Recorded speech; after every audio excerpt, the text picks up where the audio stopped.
Akala mo ba mga gusali lang ang kayang sirain ng lindol? Magugulat ka sa nangyari sa Mindanao. Matapos ang napakalakas na lindol, hindi lang mga bahay at infrastruktura ang naapektuhan.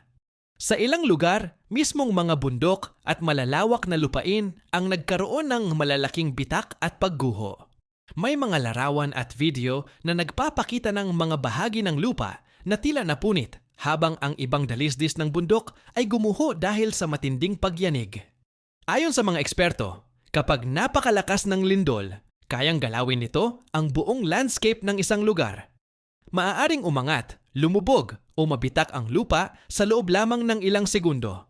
Mas nakakagulat pa, may mga baybaying lugar kung saan umatras ang dagat ng daan-daang metro dahil sa pag-angat ng lupa matapos ang lindol. Isang paalala ito na ang kapangyarihan ng kalikasan ay hindi lamang kayang yumanig ng mga gusali. Kaya rin nitong baguhin ang mismong anyo ng lupa na ating tinatayuan. Kung ikaw ang nakakita ng bundok na tila nabiyak matapos ang lindol, ano kaya ang una mong maiisip?